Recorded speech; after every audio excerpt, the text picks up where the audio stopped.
আসসালামু আলাইকুম এভরিওয়ান, পদ্মার আড়ালে সবাইকে স্বাগতম। দেশ ও দেশের বাইরে যে যেখানে আছেন আশা করি ভালো আছেন। আলহামদুলিল্লাহ আমরাও ভালো আছি। আসলে রমজানের দিনটা এক আলাদা অনুভূতি থাকে। সকালে ঘুম থেকে উঠলেই বোঝা যায় রুটিন বদলে গেছে এবং দিনগুলো কেমন যেন হালকা গরম হালকা ঠান্ডা এভাবেই চলতে থাকে। সকালের নাস্তা দুপুরের রান্না যতই কম থাকুক না কেন, কিন্তু সবার কাজ কিন্তু কম থাকে না, যেহেতু বাসার ক্লিনিংয়ের কাজ, বাসা পরিষ্কারের কাজ এগুলো তো রোজই থাকে। ডাইনিং পরিষ্কার করা, হল পরিষ্কার করা, বিছানা গোছানো, রান্নাঘরের ধোয়া সব কিছু, এটা হচ্ছে নিত্যদিনের কাজ। সেই সাথে আমি ঘুম থেকে উঠে প্রথমে ডাইনিং টেবিলটা ক্লিন করে নিচ্ছি। ডাইনিং টেবিলটা না সকাল থেকে সন্ধ্যা পর্যন্ত প্রায় 2 হতে 4 বার পর্যন্ত ক্লিন করতে হয় কিছুক্ষণ পর পর। কারণ এই কাজগুলো না আগে ভাগে করে রাখতে হয়, ইফতারের টাইমে করা যায় না। এই জন্য সকাল টাইমে যদি ভালোভাবে ক্লিন করা হয়, সন্ধ্যা ইফতারের আগে একটু হালকা ক্লিন করলে হয়। সেই সাথে আমি ফ্রিজের বাইরের অংশটা ক্লিন করে নেব, শোকেসগুলো ক্লিন করে নেব। এগুলো হচ্ছে আমাদের ডেলি বেসিক কাজ। ফ্রিজের বাইরে ডেলি একদিন পর পরও ক্লিন করতে হয়, যেহেতু গ্লাসের হাত দিলে ওই পুরা হাতের ছপটা বসে থাকে, যার কারণে একদিন পর পরও ক্লিন করতে হয়। ক্লিন না করলে কেমন জানি ময়লা ময়লা দেখা যায়, ভালো লাগে না। আজকে স্প্রে দিয়ে পরিষ্কার করবো না, এমনি শুকনো কাপড় দিয়ে ভালো করে ক্লিন করে নেব। আসলে ডেইলি পরিষ্কার করা হয় এই কাজগুলা, রমজান বলে কাজগুলোও থেমে নেই। সেই সাথে বাচ্চা সামলানো, আসলে মা হওয়া অনেক কঠিন, যেটা আগে কখনো বুঝিনি। ছোটোবেলায় মা এতগুলা কাজ করতো, বাসার সব কিছু ইফতারে তৈরি কখনো খেয়ালও করতাম না কী বানাচ্ছে, দেখতামও না। ইফতারের টাইম হলে সামনে সব কিছু আসতো, কিন্তু এখন বুঝতে পারি নিজের কাছে যখন এসেছে, ওই সময়টা যখন নিজে পার করতেছি এখন বুঝতে পারি আসলে মা হওয়া অনেক কঠিন। কথা বলতে বলতে আমার ফ্রিজ শোকেস সব ক্লিন করা হয়ে গেছে আলহামদুলিল্লাহ। সেই সাথে আমি বেসিনটাও ক্লিন করে নিচ্ছি। বাসায় বাচ্চা থাকলে আর কি বেসিনে হ্যান্ড ওয়াশ টিস্যু এই জিনিসটা আমার বাসায় একদম রাখা যায় না।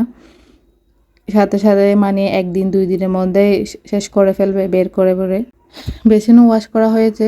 এখন কিছুটা সময় বাবুর সাথে কাটিয়ে এখন বাজারে গেছি, বাজার থেকে মাছ নিয়ে আসছিলাম। সেই সাথে মুরগি যা যা লাগে আর কি সব কিছু নিয়ে আসছি। আসলে বাজার করা যে কত কষ্ট যে করে সেই বুঝে। আমার মতো যাদের হাজব্যান্ড প্রবাসী তারাই বুঝবে এই কষ্টটা। বাচ্চা সামলানো, ঘরের কাজ করা, সে সাথে বাজার, বাচ্চার স্কুল সব কিছু একসাথে সামলানো অনেক কষ্টকর হয়ে যায়। সে সাথে আমি 2.5 কেজিওয়ালা একটা বাটা মাছ নিয়ে এসেছি, সাগরের বাটা। সাথে মুরগিও নিয়ে এসেছি প্রায় 6টা মতো, 2 কেজিওয়ালা।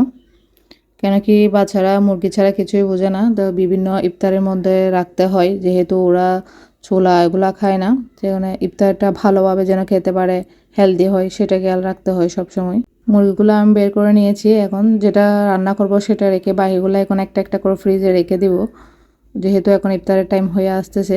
একটা কেটে পরিষ্কার করে নিয়েছি 2 ভাগ করে। আমি রাবিয়ান খেবজা বানাবো, তার জন্য মুরগি ভালো করে পরিষ্কার করে 2 পার্ট করে নিয়েছি এবং টিস্যু দিয়ে ভালো করে পানিগুলো নিয়ে নিচ্ছি, মুরগির শরীর মাংসের সাথে যেন কোনো পানি না থাকে এভাবে। তারপর যে মোটা মাংস আছে ওখানে আমি ছুরি দিয়ে ভালো করে কেটে নেব, ভিতরে যেন লবণ মশলা সব ঢুকতে পারে। এভাবে হালকা হালকা, চাইলে লবণ দিয়েও হালকা লেবু দিয়ে মেখে রাখতে পারেন। আমি এটা করব না, যেহেতু ইফতারের টাইম প্রায় হয়ে আসতেছে, 4টা বেজে গেছে, অলরেডি ঝটপট বানাতে হবে। কাটা হয়ে গেছে, এখন চাসলিকের কাঠি দিয়ে এভাবে একটার সাথে একটা লাগিয়ে রাখবো।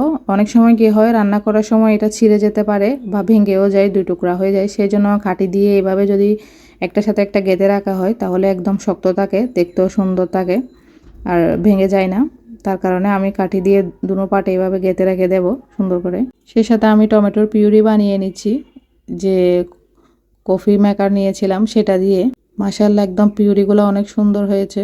চুলায় আমি ফ্রাই প্যান দিয়ে এটা চাইলে ঘির উপরও ভাজতে পারেন বা সয়াবিন অয়েল, যেহেতু আমার ঘরে বাচ্চা কেউ ঘি পছন্দ করে কেউ পছন্দ করে না, সেজন্য আমি তেল দিয়ে ভাজতেছি। তেলের উপর পেঁয়াজ দিয়ে দিয়েছি প্রথমে, ভালো করে একটু সফট হয়ে আসলে চিকেনগুলো বসিয়ে দেব।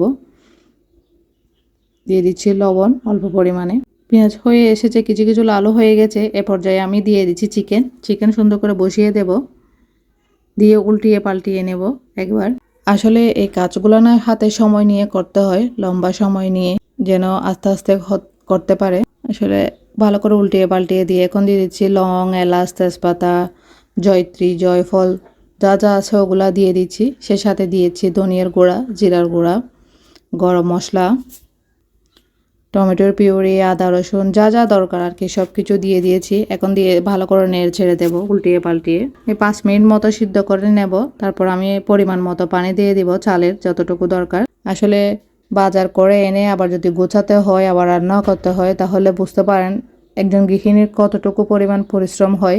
এই কাজগুলো নিজে একা হাতে করতে হয়, কারণ করে দেওয়ার মতো তেমন কেউ নেই। যেহেতু হাজব্যান্ড প্রবাসে থাকে, নিজে গিয়ে নিজের পছন্দ মতো সব কিছু নিয়ে আসতে হয়। বাচ্চারা কী খাবে, আমরা নিজে কী খাবো, রান্নার সময়টা না বাসায় চারপাশ অগোছালো হয়ে থাকে, কেন কি সময়ও কম। ওই টাইমে ইফতারও রেডি করতে হয়। চিকেন প্রায় রেডি হয়ে আসছে। আমি একদম উল্টিয়ে পাল্টিয়ে দিচ্ছি এভাবে, যেন ভিতরে সিদ্ধ হয়ে যায় এবং খেতেও মজা লাগে চিকেনগুলা।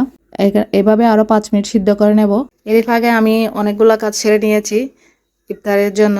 চিকেন রেডি হয়ে গেছে, আমি এখন প্লেটে নিয়ে নিচ্ছি ভালো করে। চিকেন থেকে যে স্টকটা তৈরি হয়েছে ওটার মধ্যে আমি চাউল দিয়ে দিব। আমি চিনি করা চাউল দিচ্ছি, চাইলে আপনারা বাসমতি চাউল দিয়ে বানাতে পারেন, খেতে অনেক মজা হয়। অ্যারাবিয়ান খাবজা খাওয়ার জন্য আর দুবাই যেতে হবে না। যদি ট্রাই করে দেখেন বাসায় ইজিভাবে বানাতে পারে, বেশিক্ষণ টাইম লাগে না।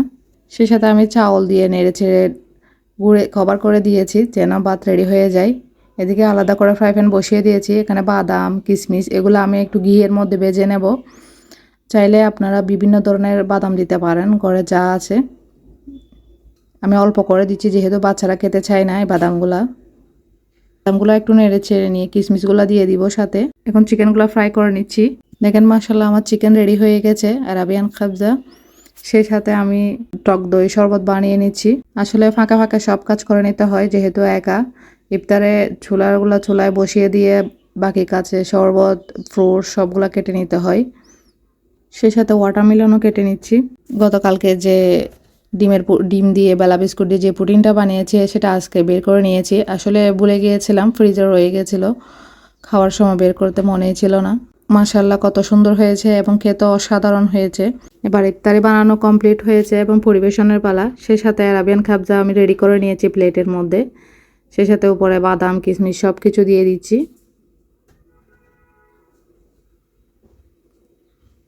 আলহামদুলিল্লাহ প্রায় 1 ঘন্টা 1.5 ঘন্টার মধ্যে ইফতার আমার কমপ্লিট, রেডি করে টেবিলে নিয়ে এসেছি এবং বাচ্চারাও এসে গেছে সবাই।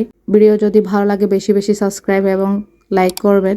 এরকম ভালো থাকবেন, সুস্থ থাকবেন। আসসালামু আলাইকুম।